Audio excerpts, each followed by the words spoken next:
Ika-15 na kabanata, sa Gorgon Castle, sa loob ng kaharian, mayroon isang taong humihigop ng kape. Patawad po, alam namin na pinatumba nila ang Backstreet Boys na tulisan. Ngunit nawala ang target namin, sambit ng isang lalaki. Sambit ng commander ng Gorgon Castle habang humihigop ng kape, si Yerhen Shiver. Paano sila napatumba, tanong ni Yerhen Shiver? Ang totoo niyan, hindi ko po alam, dahil nahimatay ako bago ko pa masaksihan ang mga pangyayari. Paliwanag ng nakasaksi na sundalo, nakita niya ang isang third stage adapter na gumagamit na katangian ng pagtago, sambit sa isipan ni Yerhen Shiver. Kung ganoon ang antas ng lakas niya, maaring nasa fifth stage adapter siya. Magtalaga ka pa ng mas maraming tauhan para mahanap siya, halugugin niyo ang buong kaharian kahit na ang kasulok-sulukan. Pag-uutos na sambit ni Yerhen Shiver, masusunod sambit ng sundalo. At umalis na ito, habang napabuntong hininga si Yerhen Shiver. Isang mahinang pagyanig ang kanyang nararamdaman, habang napapukpok siya bigla sa mesa. Pakiusap, magtiis ka pa ng kaunti, sambit ni Yerhen Shiver.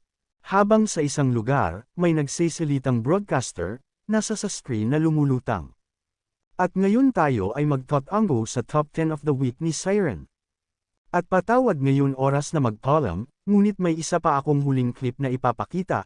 Pamilyar na ito sa inyo, ang kumakalat na mainit na video. Ito ay ang clip ng nakatapos sa pang-99th na tore. Sambit ni Siren habang pinapakita ang video, ngunit di makita ang mukha ng kung sino ito. Ano na kaya ang nangyari sa lalaking iyon, sambit unang tao. Oo nga, sigurado nagugustuhin siyang makuha ng mga monarch. Sambit ng pangalawang tao, ano ba ang pinag-uusapan ninyo? Hindi nyo ba alam? Ang toreng yun ay nasuspinde, sambit ng pangatlong tao.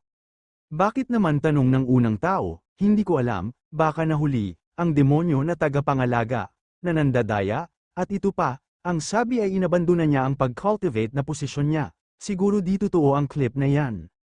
Sambit ng pangatlong tao, tama ka, paano ba makle-clear ng kung sino lang, ang isang unang henerasyon na tore? Pero karamihan sa mga demonyo ay umuutang lang para makabili ng tore. Sambit ng pangalawang lalaki, kung ako sa kanya, inilagay ko na ito sa LBA para pagkakitaan. Sambit ng pangatlong lalaki, isa pang ang inumin na mula sa halimaw na may isang sungay. Dagdag na sambit ng pangatlong lalaki, habang biglang nagbukas ang pinto ng pub. At si Mino pala ito, napatingin ang mga tao sa loob habang pinupuri ang kagandahan nito. Hanggang sa umupo ito, hello, magandang dilag, patawad mong diretsahang kitang tatanungin, sambit ng nakainom na lalaki.